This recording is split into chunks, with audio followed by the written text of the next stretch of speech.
Hi guys! Have to get seated. It is August 31st, the last day of Vlogust. I can't believe it. I made it. You made it. We all made it. We're here. My son's going to be coming in the back door in 5, 4, 3, 2. No, now he's just going to stand in the staircase apparently because he doesn't want to be seen. Oh well, he could go around the house. Which is probably what he... Oh, no, he's going to be brave. Anyway. Hi, son. Hi, Mom. He's going to go clean the van. Remember the extension cord? The extension cord's in the shop. I told you that. 18-year-olds. They ask a question, you answer it, give them a little bit more information, and they are... Whew. So, I should have just waited for him to give me the information. Of course, now he has to go back out to the shop to get the extension cord. Anyway, he's vacuuming our van. Vlogust, last day. So I wanted to do like a recap kind of day, but I also wanted to do this. So you guys are going to get a couple bonus videos because officially, even though it's August 31st for me, you're not going to see this until September 1st. So you get a bonus day there, and then on September 1st, I am going to film my thoughts and summary about the day. I may just go ahead and post that on the same day. We'll see. We'll see what happens. I actually officially start vacation when I get off work today. So I'm very excited about that. We are actually not going to go. We were going to go camping, but I think I mentioned earlier my son couldn't get the time off from work, and I just couldn't do it. I couldn't leave the week before he left for the week, you know. I would have came home. I would have literally got one day with him before we took him off to college and dropped him off, and that was no good. So we are going to stay here in Hermiston at the house, but honestly I'm super excited about it because vacations are nice, camping is fun, but you know, when you go on vacation or when you go camping, you have to pack everything, you have to plan your meals, where we were going, there was no electricity. So just, you know, and again, I enjoy that. I think that's okay, but I think honestly this is going to work out better for us just because we've been working a ton, both my husband and I, and this will be nice because I'll be at home. Less things to prepare, so I don't have to stress about like getting everything ready to go and then coming home and unpacking it all and washing it all before we leave and take Josh to school. So anyway, enough about me. You're not here to learn about me, so you can skip forward. We're gonna make, I don't know why I brought this out, but we're gonna make creamer today. And this is a fabulous recipe that I kind of discovered, and I'm always forgetting something. So I sit there and I plan every detail, and I think that I have all the tools I need, but I think I might have forgotten the recipe. Well, I mean, I have it in my head, but I usually like to have like a printout of the item. That's because I'm going to close our door anyway so you don't hear my son vacuum.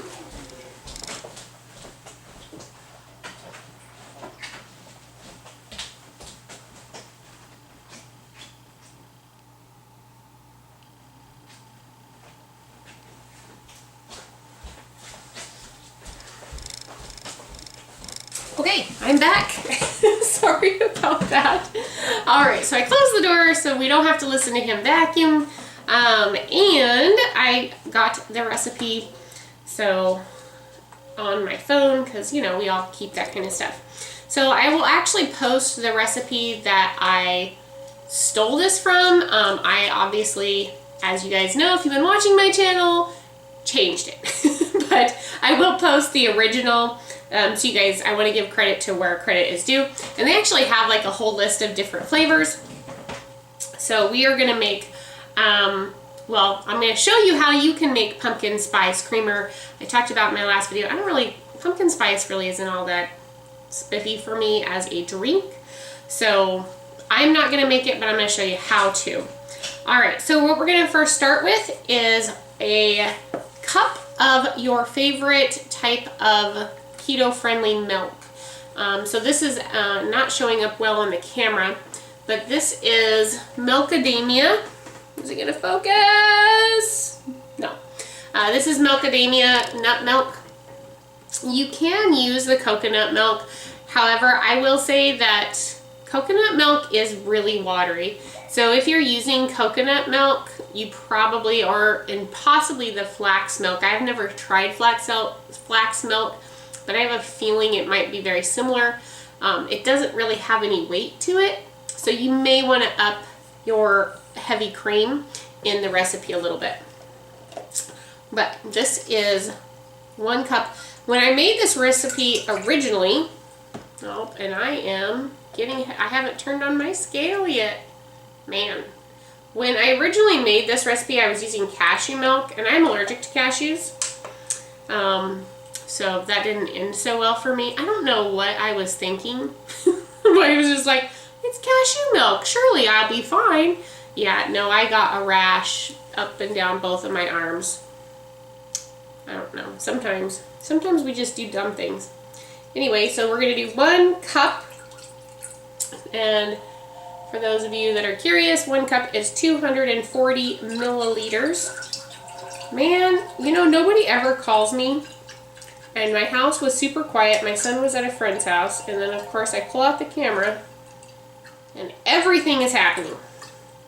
So there is 240 milliliters or grams. It's the same amount of weight of macadamia milk. This stuff is super expensive, by the way. So this is not, I don't buy this very often. I bought it one time to try because I was curious. As somebody had said that macadamia milk was more thick to use as creamer by itself. That was the reason I originally purchased it.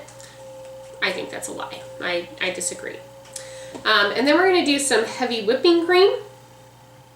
So we are going to do a 1/2 cup of heavy whipping cream. The weight is a little bit different on this because the heavy whipping cream is heavier. So we are going to do, we are going to do 90 milliliters of heavy whipping cream. So I'm going to clear out my scale. And I'll post the information because this is something I created back when I was tracking. So I will post the recipe as well as the macros in the description. But if I remember right, it was pretty low. Like, I want to say it was like one or 2 carbs per 2 tablespoons, which was really nice because I usually use 2 tablespoons of creamer. And when I originally made this recipe as well is when I was doing the Keto Meets Menopause No Sweetener. And so I was actually drinking it with the cashew milk. But I was drinking it without any sweetener added to it. So that's how good it is. And remember, I don't really like the taste of coffee. So I'm just going to kind of stir that up a little bit. And then we are going to add some sweetener because I'm no longer doing No Sweetener November. And you don't have to. You could just leave it without it, and then people, that way too, if you have different tastes in your home, they can really decide how much sweetener they want to use. I don't think I'm going to do, probably just, it's pretty sweet. I think I'm going to just do 1/4 teaspoon of the pure monk fruit. Because, yeah, it's pretty sweet all by itself. And we are going to do about a tablespoon, and I'm glad I think I brought both bottles. I'm going to do a hazelnut vanilla creamer, but you could do the pumpkin spice. So if you want to do the pumpkin spice, this is a pretty strong flavor. So I would probably do 2 teaspoons of the pumpkin spice because it's a very intense. This is the Silver Cloud brand, and they do a really good job. I'm doing hazelnut, and I have this Hazelnut extract is from Olive Nation. It's not a very intense flavor. So I'm going to do a tablespoon of the hazelnut extract, and then I'm going to do about a teaspoon of the vanilla. Actually, I'll probably do 2 teaspoons of the vanilla. Yeah, because this isn't a concentrate either. This is just the Molina Mexican vanilla blend. Neither one of them have sugar, so that's something you always want to check. So a tablespoon is going to be 15 milliliters. And I do like using a scale to make recipes with because it is just so much easier to be able to pour your stuff in. And then we're going to do 10 milliliters, which is 2 teaspoons of vanilla. There we go. And then we'll shake it up because we want to get the monk fruit good. And I got these plastic lids at Walmart for, I want to say $1.50, which was really nice. So just shake it. And you can write on them. This is just a regular mason jar. I love mason jars. They're just so handy just to have every day. I like to use them to blend things. Oh my goodness, it smells. I wish you guys could smell it, but it smells amazing. All right, so I'll show you what it looks like here, so you can see it. And there you go. So it's a pretty thick fluid. Sit down here. So you can see with the heavy whipping cream, but there you go. There is your creamer. And you can do the pumpkin spice like we talked about. You could, I have a maple extract, which is really good. I think that would be kind of fun to do a maple creamer. I have peppermint. So if you like a mint, or you could even do like a mint chip and do mint and cocoa, which would be really good. Of course, you guys know how much I love my chocolate. So if you wanted to make a mocha creamer, if you want to do mocha, you could do a coffee extract with the chocolate extract, or you could do just chocolate extract. Typically, the chocolate extract I do mix with a little bit of vanilla. It just tends to enhance that flavor. So, and then if you really, you want to have something that tastes a little more indulgent, I guess, and you like the taste of alcohol, I do not, you could use a rum extract. So you could make a non-alcoholic, but make it kind of taste like some Bailey's creamer with that. So just some ideas. The other thing I pulled out was my MCT oil, because I thought about possibly adding it to it. I haven't done it yet though, so I know it's going to separate, but it's an idea. If you want to try it, you could definitely add the MCT oil. I would probably do cut the heavy cream and use the MCT oil instead of the heavy cream. Of course, that is going to up your calorie count a little bit, but it will also reduce the carb down just a tad, because a heavy whipping cream has about 1 carb per tablespoon, whereas MCT has 0. The macadamia has 1 carb per cup. So this whole thing right now has 7 carbs in it for the whole entire jug. That's it, 7 carbs, which isn't bad. You could also do your stevia or erythritol. You can really use any kind of sweetener you want. Try it without any sweetener though, honestly, and before you add the sweetener, because I think you'll find that it is actually pretty sweet. And let me know what your favorite let me know what your favorite nut milk or non-dairy milk is that you like in your coffee besides heavy whipping cream. All right, guys, have a fabulous Friday, and I'll see you tomorrow when I summarize how August went, and we'll take a look at those goals that I made at the beginning of the month. Did I accomplish them, and where am I at? All right, guys, bye.